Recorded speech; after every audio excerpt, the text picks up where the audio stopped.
नमस्कार दोस्तों, मेरा नाम है आलोक भारद्वाज और हम लोग पढ़ने जा रहे हैं इंग्लिश कॉम्पिटिटिव एग्जाम्स के लिए, जो कि पूरा कंप्लीट बैच होगा, फ्री होगा, बेसिक टू एडवांस्ड होगा। लेकिन उसको पढ़ने से पहले हमें कुछ इंपॉर्टेंट पॉइंट्स पता होने चाहिए। सबसे पहली बात कि हमें लेक्चर्स सीक्वेंस से देखने हैं, प्रॉपर नोट्स बनाने हैं, उनका रिवीजन करना है, रोज़ रीडिंग प्रैक्टिस करनी है, चाहे कोई भी आर्टिकल आपके इंटरेस्ट का हो, कोई भी शॉर्ट स्टोरी हो, और डेली वोकेबलरी लर्न करनी है। चलिए अब आगे पढ़ते हैं। तो चलिए दोस्तों, पढ़ना शुरू करते हैं और बात कर लेते हैं सिलेबस की कि हम हमारा सिलेबस रहेगा क्या। तो सिलेबस में हम बेसिक टू एडवांस पढ़ने वाले हैं। तो बेसिक में क्या पढ़ेंगे और एडवांस में क्या पढ़ेंगे ये हम जान लेते हैं। किसी भी सब्जेक्ट को पढ़ने से पहले अगर आपको वो सब्जेक्ट आपके लिए वो सब्जेक्ट बिल्कुल नया है तो हमें उसके बेसिक्स पता होना बहुत ज़रूरी है। तो पहले हम बेसिक्स को अपने तैयार करेंगे, अपनी जड़ें मजबूत करेंगे। उसके बाद हम जो हमारा मेन कंटेंट है हम उसको पढ़ेंगे।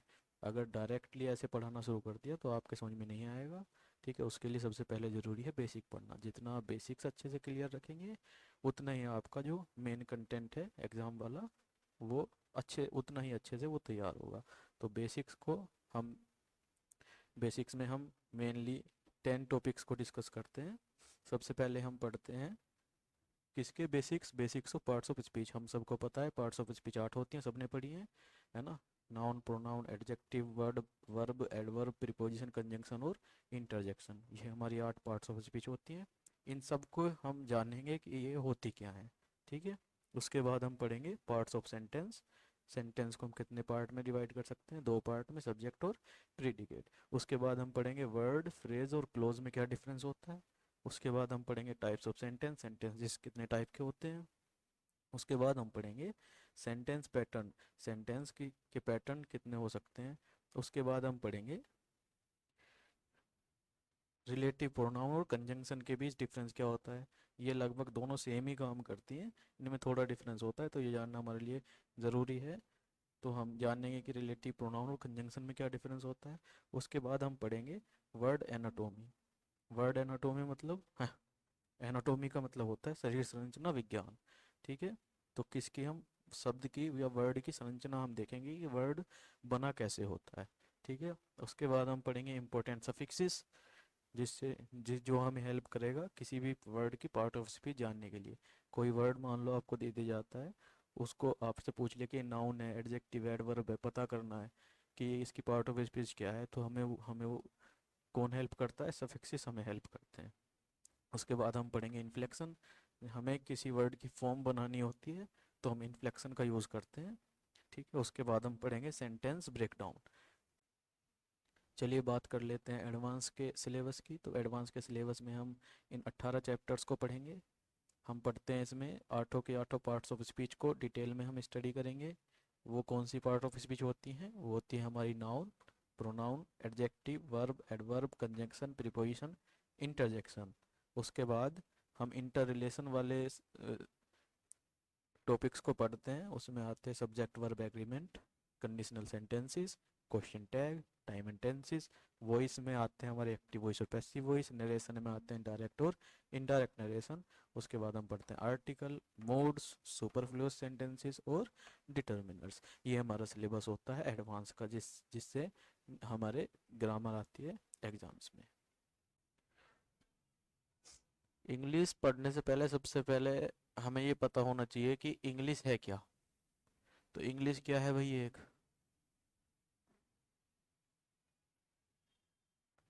इंग्लिश क्या है? एक लैंग्वेज है, एक भाषा है। ठीक है। और भाषा का यूज़ किसके लिए होता है? भाषा का यूज़ हम किसके लिए करते हैं? भाषा का यूज़ हम करते हैं अपनी फीलिंग्स को क्या करने के लिए? शेयर करने के लिए।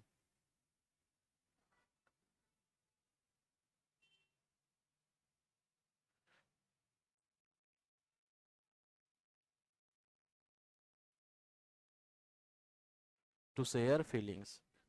मान ले मैं मुझे मुझे कुछ कहना है, ठीक है, तुमसे, तो मैं कैसे कहूँगा भाई? बोल के ही तो कहूँगा। और बोलने के लिए सबसे पहले क्या चाहिए होंगे? शब्द। तो किसी भी लैंग्वेज में हमें सबसे पहले क्या चाहिए होते हैं? वर्ड्स। जैसे मुझे मान लो इस चेयर के बारे में कुछ कहना है, ठीक है? तो इस अब मुझे तुमसे इस चेयर के बारे में कुछ कहना है, तो इस कुर्सी का कुछ एक वर्ड मुझे इस कुर्सी को देना पड़ेगा कि अगर मैं कहूँ कुर्सी तो तुम्हारे दिमाग में ये कुर्सी आएगी, ठीक है? इस तरह से बहुत सारी चीज़ें हैं, बहुत सारी चीज़ों को हमने बहुत सारे नाम दिए, ठीक है? तो इसी तरह से हमारे बहुत सारे क्या हो गए एक भाषा में, वर्ड्स हो गए। और उन वर्ड्स, जब वे बहुत सारे वर्ड्स हो गए, उन बहुत सारे वर्ड्स को हमने क्या कहा, उनको कहते हैं हम वोकेबलरी। क्या कहते हैं? तो भाषा में सबसे पहला एक कंपोनेंट क्या होता है, वोकेबलरी, ठीक है? अब मान लो मुझे कहना है तुमसे,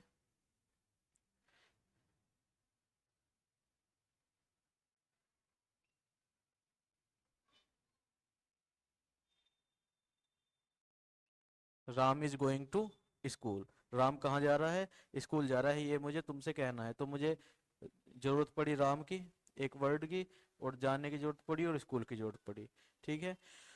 तो मेरे पास वर्ड्स थे, तो मैंने तुमसे क्या कह दिया कि राम स्कूल जा रहा है, ये मैंने ठीक है एक तरह से समझा दिया, है ना? लेकिन क्या सिर्फ वर्ड के होने से ही काम चल जाएगा? भाई, हमें हमने राम को ही पहले क्यों रखा? हमने उसके बाद इज को ही क्यों रखा? उसके बाद गोइंग को ही क्यों रखा? उसके बाद टू को ही क्यों रखा? और उसके बाद स्कूल को ही क्यों रखा? है ना? लेकिन अगर मैं कहूँ कि किसी भी लैंग्वेज में सिर्फ वर्ड है, यानी कि हमारे पास सिर्फ क्या है, वोकेबलरी है, तो क्या सिर्फ वोकेबलरी के बेस पे हम अपनी फीलिंग्स को 100% दूसरे तक शेयर कर सकते हैं? अगर मैं इसे ऐसे लिख दूं दूसरे तरीके से,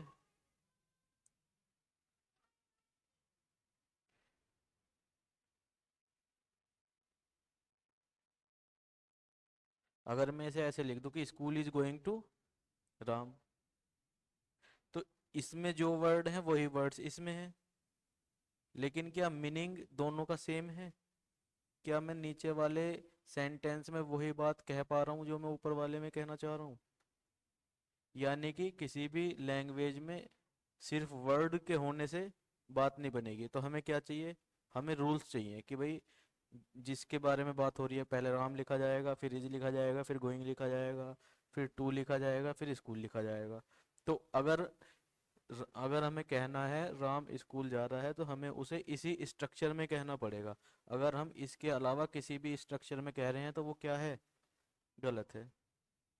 गलत है, नहीं है? मान लो हमने गोइंग को पहले लगा दिया, going Ram is to school, तो वो भी क्या है? गलत है। तो ये सब क्या है? ये रूल ही तो हुए कि वर्ड्स को जब हमने एक सर्टेन रूल्स में फिट करा, है ना, जब हमने वर्ड्स को एक सर्टेन रूल में फिट करा, तभी तो हम अपनी फीलिंग को दूसरे तक शेयर कर पाए। तो दूसरी चीज हमें क्या चाहिए रहती है? क्या चाहिए रहती है? रूल्स। अच्छा। बहुत सारे वर्ड्स को हम बहुत सारे बातें, हम बातें कितनी हो सकती हैं? बहुत सारी हो सकती हैं, ठीक है ना? बहुत सारी बातें हम कह सकते हैं, और बहुत सारी बातें कह सकते हैं तो बहुत सारे ही क्या होंगे? रूल्स होंगे, ठीक है? बहुत सारे रूल्स होंगे, और जब हम उन रूल्स को एक बुक में लिख देते हैं, तो रूल्स की उस बुक को हम क्या कहते हैं? ग्रामर। ठीक है, बात समझ में आई? तो दूसरा कंपोनेंट क्या होता है किसी भी लैंग्वेज में? दूसरा कंपोनेंट क्या हुआ? ग्रामर हुआ, ठीक है? ओके। अच्छा, मान लो मैं यहाँ पे एक सेंटेंस लिख के चला जाऊँ। भाई लैंग्वेज क्या है? लैंग्वेज को बोला जा सकता है या लिखा जा सकता है। मान लो मैं यहाँ पे एक क्या लिख के चला जाऊँ, एक कोई भी सेंटेंस लिख देता हूँ कि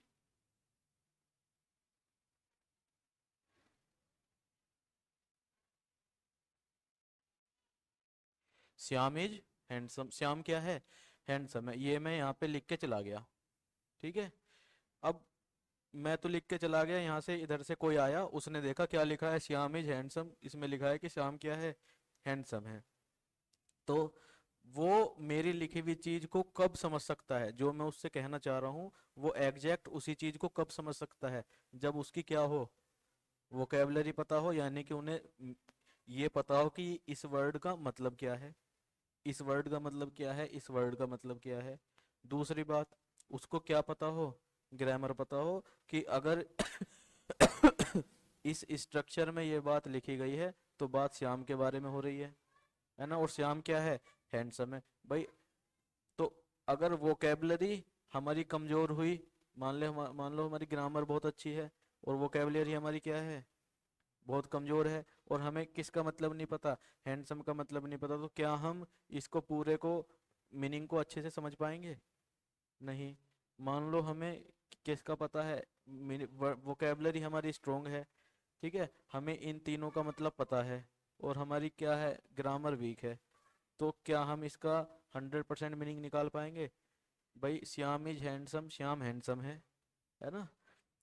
तो अगर जिसकी ग्रामर वीक होगी वो उसे क्या भी कह सकता है, हैंडसम श्याम है ना, क्योंकि उसे पता ही नहीं कि भाई अ, श्याम के बारे में बात हो रही है, जिसके बारे में बात हो रही है वो पहले आता है सब्जेक्ट, ठीक है। तो वोकेबलरी में जब हम ग्रामर यानी कि जब वर्ड्स में हम रूल्स को अप्लाई कर देते हैं तो उससे हमारी क्या विकसित होती है, समझ। उसको हम क्या कहते हैं इंग्लिश में, कॉम्प्रीहेंशन। तो तीसरी चीज क्या हो गई,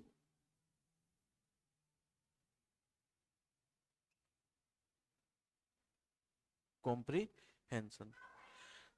तो हमें अगर अपना कॉम्प्रिहेंशन का मतलब क्या होता है हिंदी में, समझ, क्या होता है कॉम्प्रिहेंशन का मतलब हिंदी में, समझ। तो किसी भी लैंग्वेज की समझ हमारी कब ज़्यादा अच्छी होगी, जब हमारी वोकेबलरी और ग्रामर स्ट्रोंग होगी। अगर हमारी ग्रामर स्ट्रोंग है, वोकेबलरी स्ट्रोंग नहीं है, हमें शब्दों का मतलब नहीं पता है, तो क्या हमारा कॉम्प्रिहेंशन अच्छा हो पाएगा? नहीं। अगर हमारी वोकेबलरी अच्छी है, ग्रामर अच्छी नहीं है, तो क्या हमारा कॉम्प्रिहेंशन अच्छा हो पाएगा? नहीं। तो कॉम्प्रिहेंशन किसी भी लैंग्वेज का अच्छा करने के लिए हो, समझ हमें अच्छी विकसित करने के लिए किसकी जरूरत होती है, वोकेबलरी की और ग्रामर की। इसलिए कॉम्पिटिटिव किसी भी एग्जाम में तीनों चीज आती है, वोकेबलरी भी पूछता है, वो ग्रामर भी पूछता है, फिर उसके बाद वो क्या पूछता है, कॉम्प्रिहेंशन भी पूछता है। ठीक है, समझ में आई कि, कि वे तीनों चीजें ये क्यों पूछता है। तो हमें क्या पढ़ना है, हमें अपनी इंग्लिश को मजबूत करने के लिए अपनी वोकेबलरी यानी कि वर्ड्स हमें लर्न करने हैं रोज, ठीक है। ग्रामर के रूल्स हमें पता होने चाहिए, जिससे कि हम अपनी फीलिंग्स को शेयर कर सकें, लिख सकें अच्छे से, और लिखे हुए को अच्छे से समझ सकें, ठीक है। और कॉम्प्रिहेंशन के लिए हमें क्या करना होगा, रीडिंग प्रैक्टिस करनी होगी। इतनी बात क्लियर समझ में आई? लिख लो, लिख, ठीक है, रफ कर दो इसको।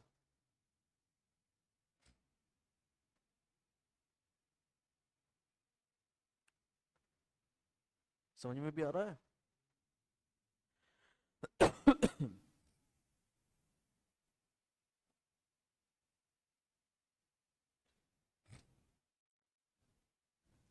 किसी भी लैंग्वेज में हम क्या करते हैं, अपनी जब फीलिंग शेयर करते हैं तो उसमें क्या बोलते हैं हम, सेंटेंसेस बोलते हैं, ठीक है।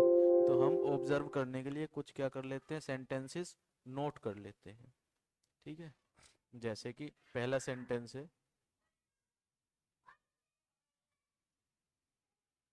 गो, दूसरा सेंटेंस में लिखता हूँ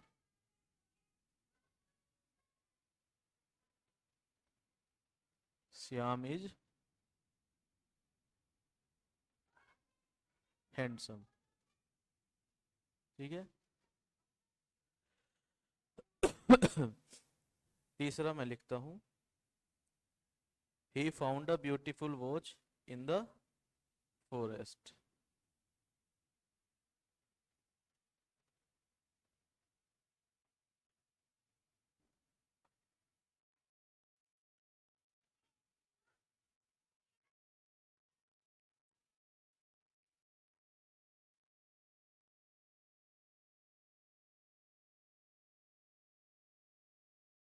चौथा सेंटेंस में लिखता हूँ Mohan has beaten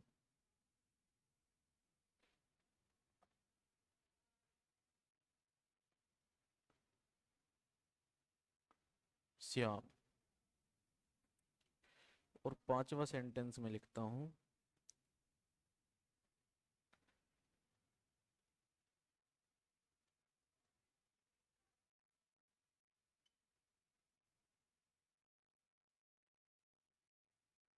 Ganesh and I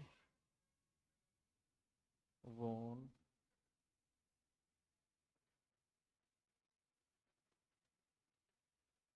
the important match in Australia. ठीक है, ये सेंटेंसेस हमने लिख दिए। अच्छा, अब हम क्या करेंगे, इन सेंटेंसेस को देखेंगे भाई, इनमें से हमें कैसे कैसे वर्ड मिल रहे हैं। इन सब में बहुत सारे वर्ड्स हैं, ठीक है। तो हम ये देखेंगे भाई इनमें हमें वर्ड मिल कैसे कैसे रहे हैं, है ना। तो हम सबसे पहले शुरू करते हैं भाई दूसरे वाले सेंटेंस से। ठीक है, तो इसमें पहला वर्ड क्या है भाई, श्याम। अच्छा, ये वर्ड कर क्या रहा है,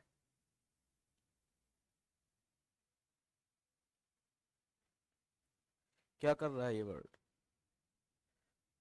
इस वर्ड से हमें क्या पता चल रहा है।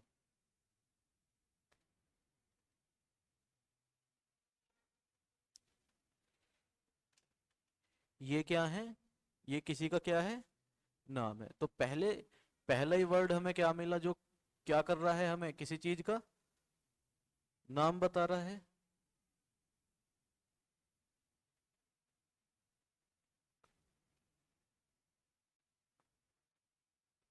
नेम ऑफ एनीथिंग, ठीक है।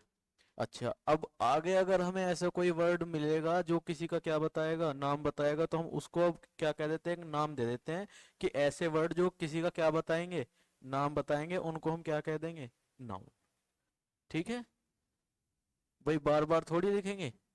तो ऐसे जो भी वर्ड हैं जो किसी का क्या बताएंगे, नाम बताएंगे, तो उनको हम क्या कह देंगे, नाउन कह देंगे। ठीक है, तो ये पहले तरह का हमें वर्ड मिला।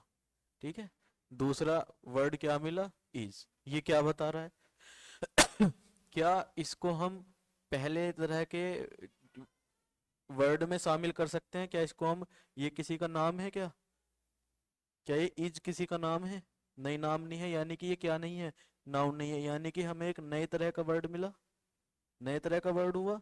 तो हमें दूसरे तरह का वर्ड मिला, तो हमें क्या लिखना पड़ेगा भाई, नंबर 2 डालना पड़ेगा। और ये क्या बता रहा है, इज, ये क्या बता रहा है, अवस्था बता रहा है, क्या बता रहा है, अवस्था, स्टेट। कि राम क्या है, हैंडसम है। तो क्या बता रहा है ये, स्टेट और एक्शन। एक्शन मतलब काम, स्टेट मतलब अवस्था। एक्शन मतलब काम, स्टेट मतलब अवस्था। तो हमें ऐसे वर्ड मिले जो क्या बता रहे हैं, एक्शन या स्टेट बता रहे हैं। तो ऐसे वर्ड्स को हम अगर मिलेंगे तो क्या कह देंगे, वर्ब। क्या कह देंगे इनको, वर्ब कह देंगे। ठीक है। अच्छा, अब ये जो अगला वर्ड क्या है, हैंडसम, तो क्या हम इसको पहले तरह के वर्ड में इंक्लूड कर सकते हैं, क्या ये किसी का नाम है हैंडसम, नहीं। क्या ये कुछ स्टेट या एक्शन बता रहा है, नहीं। तो यानी कि ये तीसरे तरह का हमें क्या मिल गया, वर्ड मिल गया। तो यानी कि मुझे यहाँ क्या डालना पड़ेगा, नंबर 3 डालना पड़ेगा। और ये वर्ड कर क्या रहा है, ये श्याम के क्या बता रहा है, विशेषता। और श्याम क्या था, नाउन। तो यहाँ पे हमें एक ऐसा वर्ड मिला जो क्या बता रहा है, नाउन को क्वालिफाई कर रहा है। विशेषता बताने को ही क्या कह देते हैं भाई हम, क्वालिफाई करना। ठीक है, तो किसको क्वालिफाई कर रहा है हैंडसम, नाउन, श्याम को। और श्याम क्या है, एक नाउन है। तो हमें ऐसे वर्ड्स मिले जो क्या कर रहे हैं, नाउन को क्वालिफाई कर रहे हैं,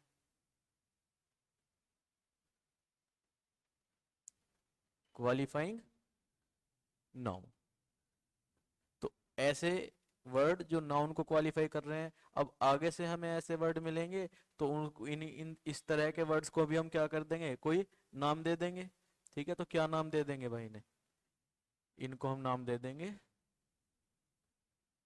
एडजेक्टिव। ठीक है, कोई दिक्कत नहीं। अच्छा चलो, ये वाला सेंटेंस हो गया हमारा पूरा, हो गया पूरा। अब क्या करते हैं भाई, अगले सेंटेंस पे चलते हैं। सबसे पहला वर्ड हमें क्या मिला, ही। तो अब देखते हैं क्या हम इसमें फिट कर सकते हैं, क्या ही क्या किसी का नाम है, नहीं। तो क्या इसको हम नाउन में इंक्लूड कर सकते हैं, नहीं। क्या ही कोई स्टेट या एक्शन बता रहा है?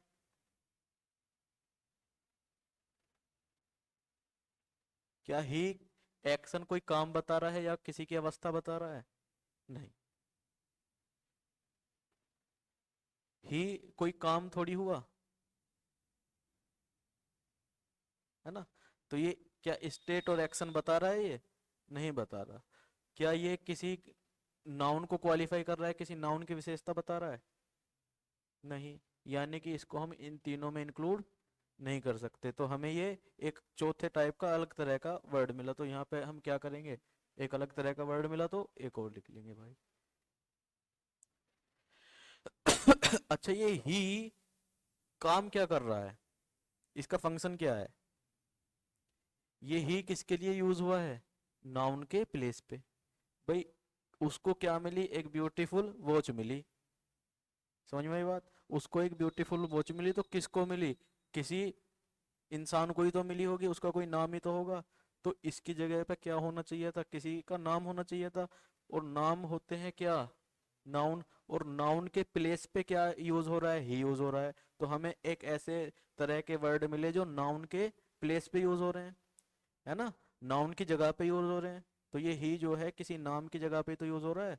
ठीक है भाई, राम श्याम मोहन कोई तो होगा जिसे वो वॉच मिली होगी, रीता सीता गीता कुछ तो होगी, है ना? तो जो भी होगी उसके स्थान पे किसका यूज हो रहा है, ही का। तो हमें ऐसे तरह के वर्ड मिले जो किसके जगह पे यूज हो रहे हैं, नाउन के। तो इसका फंक्शन लिख लें भाई,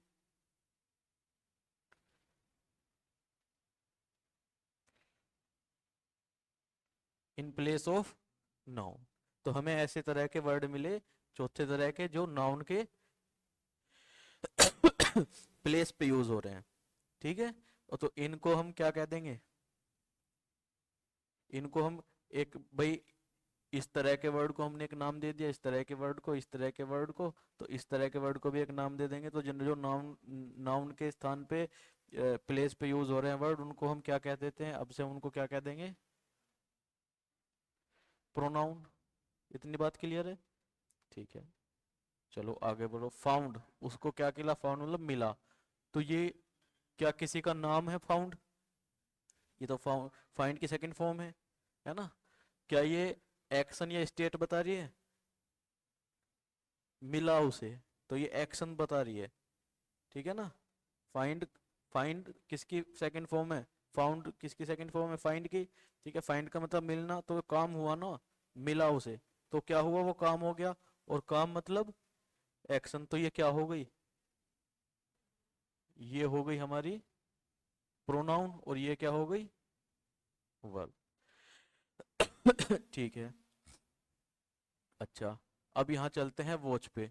तो ये जो वॉच है, क्या इसको हम पहले तरह के वर्ड्स में इंक्लूड कर सकते हैं? क्या ये किसी चीज का नाम है? हाँ, क्या है ये एक चीज का क्या है, नाम है। और जो ऐसे वर्ड जिन जो किसी को नाम देने के लिए यूज किए जा रहे थे, उनको हम क्या कहते थे, नाउन। तो क्या यहाँ पे मैं लिख दूं, ये क्या हो गया हमारा, नाउन हो गया। इतनी बात क्लियर है? अच्छा, अब आते हैं किस पे, ब्यूटीफुल पे। तो ब्यूटीफुल क्या किसी चीज का नाम है?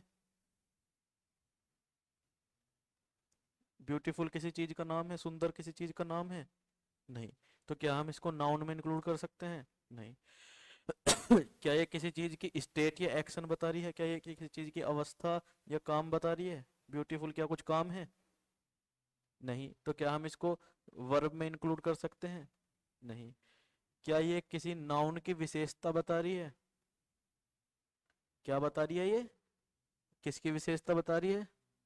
और नाउन मतलब वॉच, वॉच की क्या बता रही है, विशेषता बता रही है। और वॉच क्या है, नाउन है। और नाउन को जो क्वालिफाई कर रहा था उनको हम क्या कहते थे, एडजेक्टिव। तो ब्यूटीफुल हमारा क्या हो गया,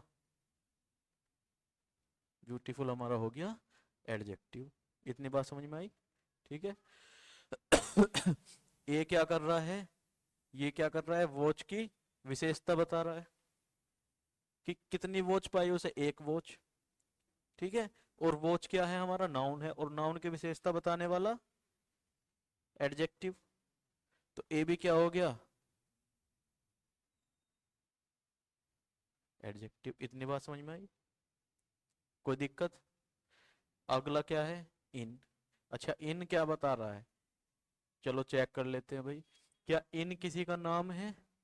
नाम नहीं है तो क्या नहीं है? नाउन नहीं है। ठीक है। क्या इन किसी की स्टेट और एक्शन अवस्था बता रहा है, किसी काम का होना बता रहा है इन? नहीं। वॉच कहाँ पे है? फॉरेस्ट में है। तो काम क्या हुआ? कुछ नहीं। तो क्या इन किसी के काम का होना बता रहा है? नहीं। तो काम का होना नहीं बता रहा तो ये क्या नहीं है? वर्ब नहीं है। अच्छा, क्या ये किसी नाउन की विशेषता बता रहा है?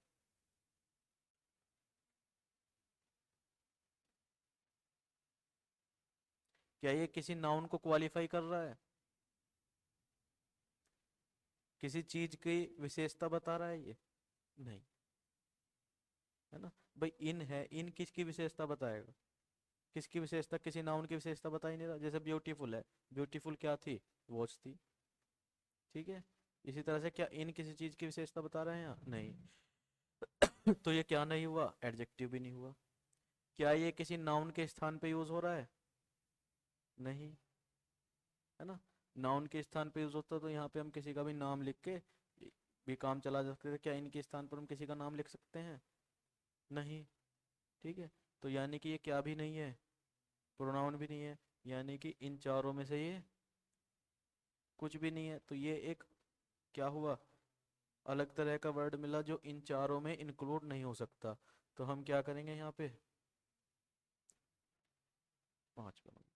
अच्छा, अब हम ये देख लेंगे कि वर्ड कर क्या रहा है। तो ये वर्ड क्या बता रहा है? फॉरेस्ट का वॉच से क्या बता रहा है? ये रिलेशन बता रहा है कि वॉच कहाँ पे थी? फॉरेस्ट में। वॉच कहाँ पे थी? फॉरेस्ट में। तो वॉच इन द फॉरेस्ट, तो वॉच का क्या बता रहा है ये? फॉरेस्ट से रिलेशन बता रहा है। तो ये क्या काम कर रहा है भाई?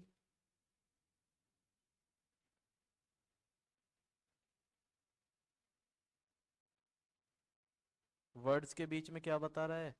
रिलेशन बता रहा है। तो ऐसे वर्ड्स जो वर्ड्स के बीच में क्या बताएंगे? रिलेशन बताएंगे, उनको हम क्या कह देंगे? उनको हम नाम दे देते हैं प्री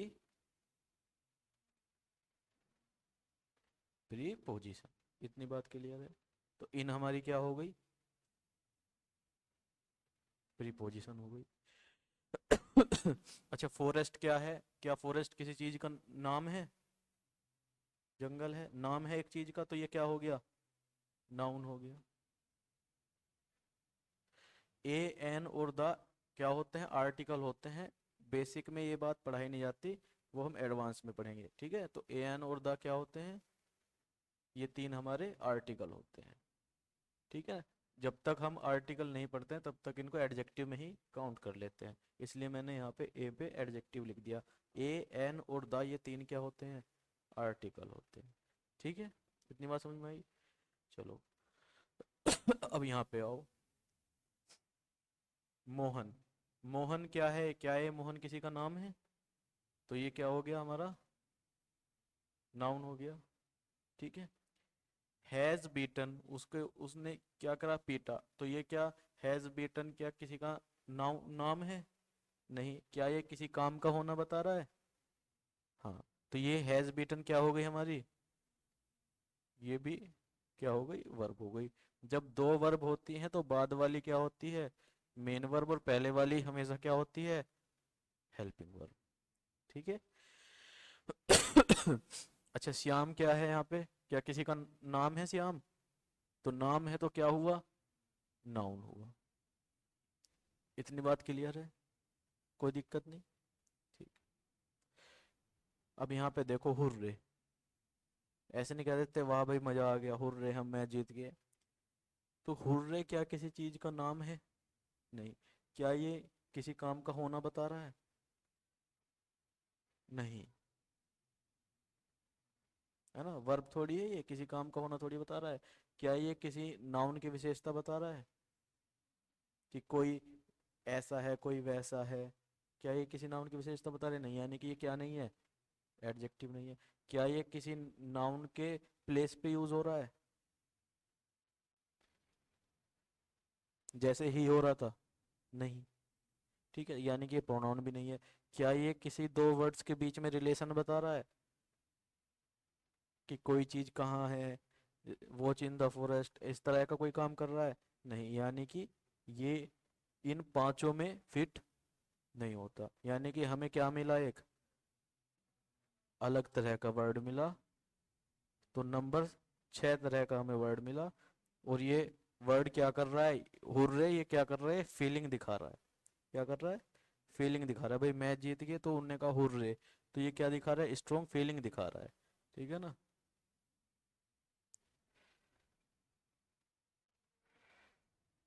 स्ट्रॉन्ग फीलिंग दिखा रहा है। ठीक है ना? तो ऐसे वर्ड्स जो क्या दिखाएंगे, स्ट्रॉन्ग फीलिंग दिखाएंगे, उनको हम क्या कह देते हैं? इंटरजेक्शन। ठीक है, चलो अब आगे चलते हैं। गणेश क्या है भाई? क्या किसी का नाम है? तो ये गणेश हमारा क्या हो गया, नाउन हो गया। अच्छा, एंड क्या है? एंड क्या किसी का नाम है? तो नाउन नहीं है। क्या एंड किसी काम का होना बता रहा है? एंड से हमें किसी काम के होने का पता चल रहा है? नहीं, तो यानी कि ये क्या नहीं है, वर्ब नहीं है। क्या एंड किसी नाउन की विशेषता बता रहा है? नहीं, तो यानी कि ये क्या नहीं है, एडजेक्टिव नहीं है। क्या एंड किसी नाउन के प्लेस पे यूज हुआ है? क्या एंड की जगह हम कोई नाउन रख सकते हैं? नहीं, तो यानी कि ये क्या नहीं है, प्रोनाउन भी नहीं है। क्या एंड रिलेशन बता रहा है दो वर्ड्स के बीच में? नहीं। गणेश और आई, यानी कि गणेश और मैं, गणेश और मैं ने क्या किया, मैच जीत गए। तो गणेश और मैं के बीच में कोई संबंध थोड़ी दिखा रहा है ये। कोई संबंध पता चल रहा है क्या? जैसे watch in the forest, watch कहाँ थी, जंगल में थी। तो वॉच का जंगल से क्या हुआ, रिलेशन हुआ। अगर मैं कहूँ कि मैं और गणेश, तो क्या मेरा गणेश से कोई संबंध, रिलेशन पता चल रहा है इसमें? नहीं। क्या रिलेशन पता चल रहा है? नहीं पता चल रहा। तो क्या हम इसको प्रीपोजिशन कह सकते हैं? नहीं कह सकते। क्या ये कोई स्ट्रॉन्ग फीलिंग दिखा रहा है? नहीं। तो क्या हम इसको इंटरजेक्शन कह सकते हैं? नहीं। यानी कि इन छः के छः पार्ट, छः के छः में ये फिट नहीं हो रहा। तो ये हमें क्या मिला, एक अलग तरह का वर्ड मिला। तो हम क्या कर देंगे, नंबर 7 डाल देंगे। ठीक है, और अब हम देख लेंगे काम क्या कर रहा है। तो ये गणेश और आई को क्या कर रहा है, जोड़ रहा है, गणेश और मैं। तो मैं जब कह रहा हूँ गणेश एंड आई, तो गणेश और आई को क्या कर दिया इसने, जोड़ दिया आपस में। ठीक है, तो ये क्या करने का काम कर रहा है, जोड़ने का, यानी कि कनेक्ट करने का। तो ये क्या है, कनेक्टर है।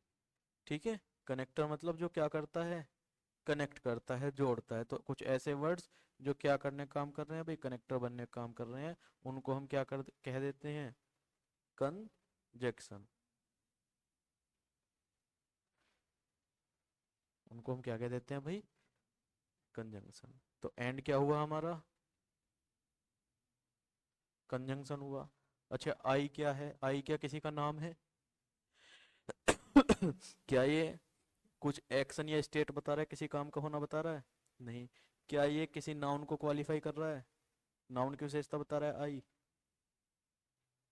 नहीं। क्या ये किसी नाउन की जगह पे यूज हुआ है? हाँ। तो ये कोई भी जो भी बंदा कह रहा होगा वो अपने नाम की जगह किसका यूज कर रहा है, आई का। यानी कि नाउन के प्लेस पे यूज हो रहा है। और नाउन के प्लेस पे यूज हो रहा है तो फिर ये क्या हुआ, प्रोनाउन हुआ। अरे बात समझे क्या नहीं? तो ये क्या हुआ, आई, प्रोनाउन हुआ। वोन क्या किसी का नाम है? नहीं। क्या ये किसी काम का होना बता रहा है? जीत गए, तो जीत गए भाई, काम हो गया, काम का होना बता रहा है। तो ये एक्शन बता रहा है, और जो वर्ड्स एक्शन बताते थे उनको हम क्या कह रहे थे भाई, वर्ब कह रहे थे। तो वोन क्या हो गई हमारी, वर्ब हो गई। इतनी बात क्लियर है, कोई दिक्कत नहीं। अच्छा, मैच क्या है भाई? क्या ये किसी का नाम है, किसी चीज का? हाँ नाम है, तो नाम है तो क्या हुआ, नाम है तो ऐसे वर्ड्स जो नाम बताते हैं उनको हमने क्या डिसाइड किया था भाई, उनको हम क्या कहेंगे? नाउन। तो मैच क्या हो गया हमारा? नाउन हो गया। इतनी बात क्लियर हुई? कोई दिक्कत नहीं। इम्पोर्टेंट क्या किसी का नाम है? नहीं है। तो क्या ये नाउन हुआ? नहीं। क्या इम्पोर्टेंट किसी काम का होना बता रहा है? नहीं। तो क्या ये वर्ब हुआ? नहीं। क्या इम्पोर्टेंट किसी नाउन की विशेषता बता रहा है?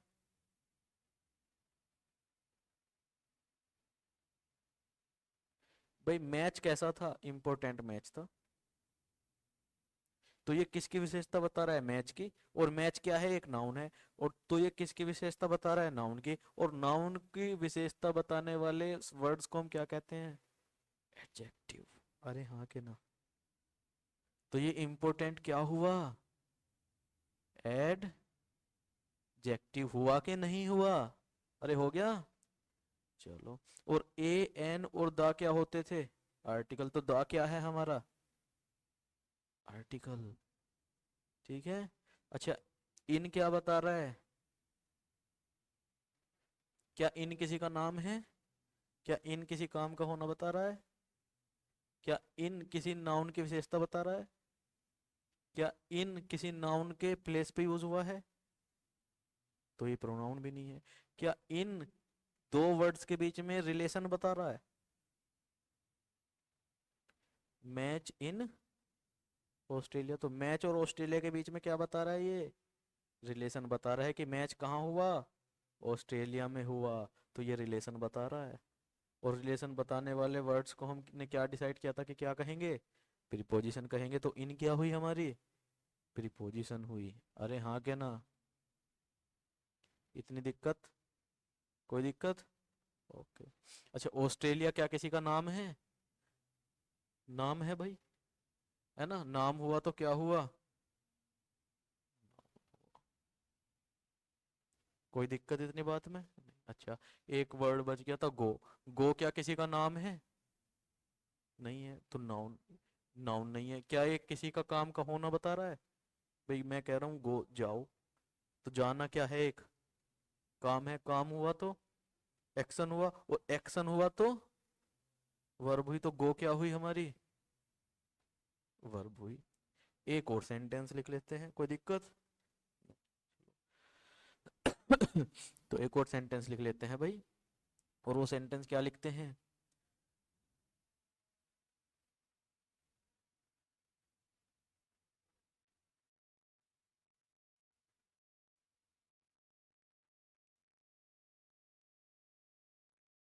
रीतु टॉक्स स्वीटली। रीतु कैसे बात करती है?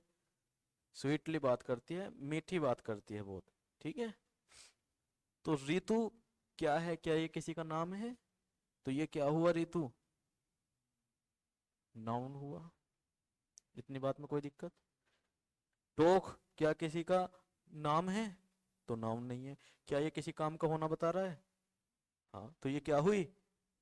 वर्ब हुई। अरे कोई दिक्कत? ये क्या हुई भाई? वर्ब हुई। स्वीटली क्या किसी का नाम है? किसका नाम है स्वीटली? नहीं है। तो क्या नहीं हुआ ये? नाउन नहीं हुआ। क्या स्वीटली किसी काम का होना बता रहा है? तो क्या नहीं हुआ ये? वर्ब नहीं हुआ। क्या स्वीटली किसी नाउन को क्वालिफाई कर रहा है? नाउन की विशेषता बता रहा है किसी की? नहीं। भाई रीतु स्वीटली थोड़ी है। रीतु स्वीटली थोड़ी है। तो क्या ये नाउन की विशेषता बता रहा है? नहीं। तो ये क्या नहीं हुआ? एडजेक्टिव भी नहीं हुआ। क्या ये किसी नाउन के प्लेस पे यूज हुआ है? तो ये क्या नहीं हुआ? प्रोनाउन भी नहीं हुआ। क्या ये किसी दो वर्ड्स के बीच में रिलेशन बता रहा है?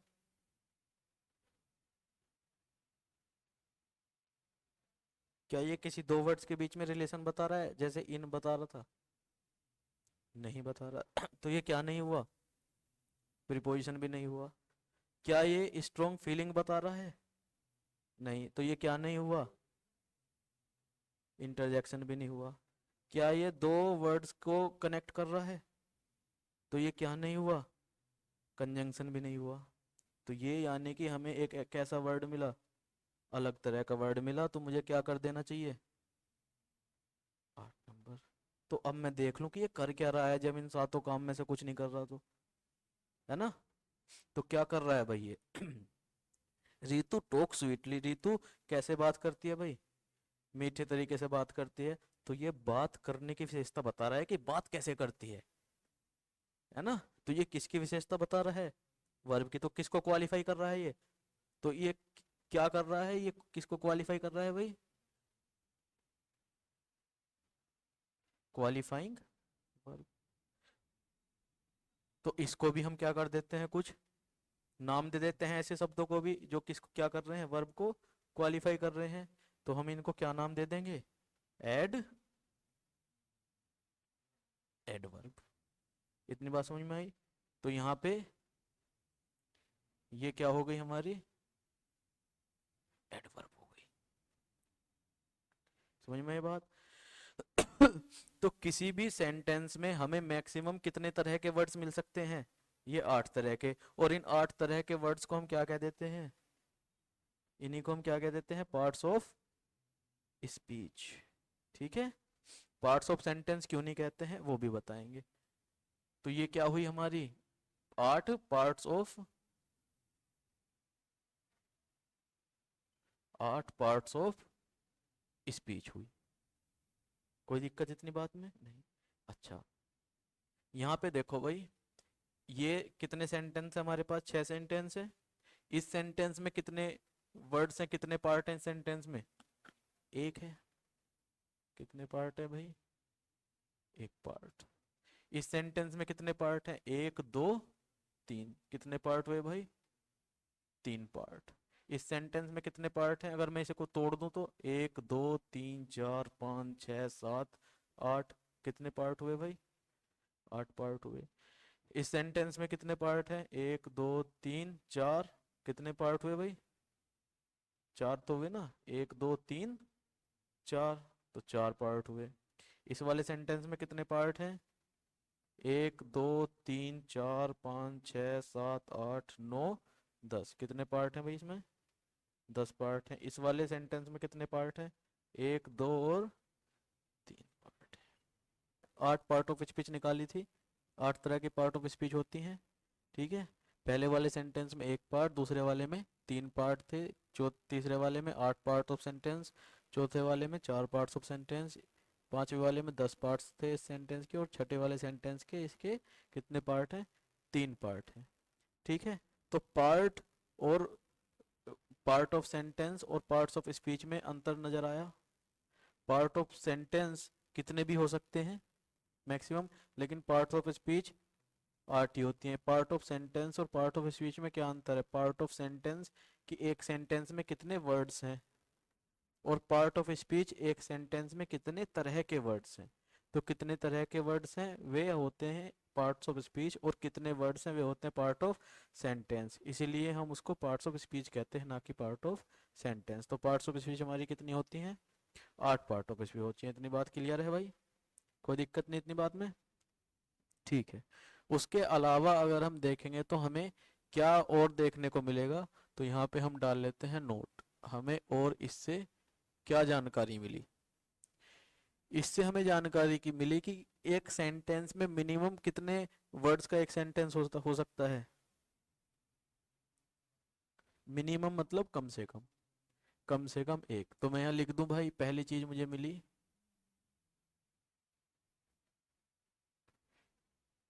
There can be minimum 1 word in a sentence. कोई मैंने गलत तो थोड़ी लिख दिया भाई, पता चला हमें। अच्छा, मैक्सिमम एक सेंटेंस में कितने पार्ट हो सकते हैं, कितने वर्ड्स हो सकते हैं, कितने भी हो सकते हैं। तो मैं यहाँ लिख दूं भाई, there is no maximum limit of words in a sentence. कोई दिक्कत इतनी बात में। पार्ट ऑफ स्पीच मैक्सिमम कितनी हो सकती हैं, 8 भाई, पार्ट्स ऑफ स्पीच 8 ही होती हैं, तो मैक्सिमम 8 के 8 यूज हो जाएंगे, इससे ज़्यादा थोड़ी होगा कुछ।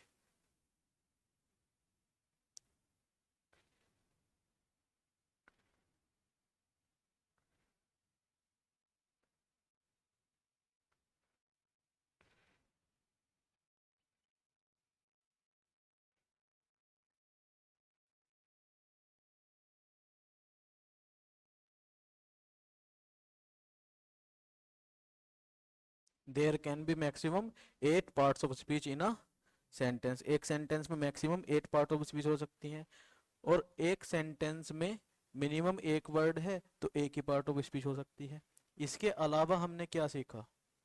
हमने सीखा कि इन सारे सेंटेंस को जब हमने ध्यान से देखा कि क्या ऐसी एक पार्ट ऑफ स्पीच है जो हर सेंटेंस में हमें दिखाई दे रही है। कौन सी पार्ट ऑफ स्पीच है वो? वर्ब। इन सारे सेंटेंस में देखो, सबसे छोटा सेंटेंस भी हमने बनाया एक वर्ड का, तो वो भी क्या थी हमारी? वर्ब थी। ठीक है, तो यानी कि एक सेंटेंस में क्या होना जरूरी है? वर्ब। तो यहाँ पे मैं लिख दूं भाई,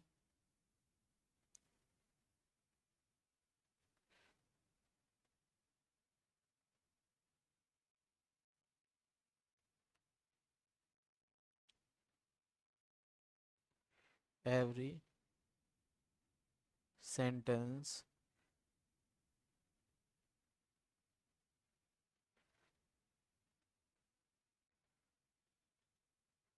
कंपल्सरीली कंटेन्स अ वर्ब। कि हर सेंटेंस क्या करता है? कंपल्सरीली क्या कंटेन करता है? एक वर्ब कंटेन करता है, यानी कि हर सेंटेंस के पास क्या होगी? एक वर्ब होगी। अच्छा, जब मुझे पता है कि हर सेंटेंस में मिनिमम एक पार्ट ऑफ स्पीच वर्ब होगी, तो अगर मुझे अब से आगे से कोई भी सेंटेंस दिखाई देगा, तो उसमें मैं सबसे पहले मेरा काम क्या रहेगा? उसमें क्या ढूंढने का? वर्ब। मैं नाउन को नहीं ढूंढूंगा, प्रोनाउन को नहीं ढूंढूंगा, कंजक्शन इंटरजेक्शन प्रीपोजिशन को नहीं ढूंढूंगा, एडवर्ब को नहीं ढूंढूंगा, मैं वर्ब को ही ढूंढूंगा। और ऐसा मैं क्यों करूंगा? क्योंकि मुझे ये पता है कि हर सेंटेंस में क्या होगी? एक वर्ब होगी ही होगी। इतनी बात क्लियर है भाई? है ना? लिख। आई होप कि आपको लेक्चर्स पसंद आया होगा। अगर आपको पसंद आया है तो इसको लाइक कीजिए, अपने दोस्तों के साथ शेयर कीजिए, चैनल को सब्सक्राइब कर लीजिए ताकि कोई भी वीडियो आए उसकी नोटिफिकेशन आप तक पहुंच जाए।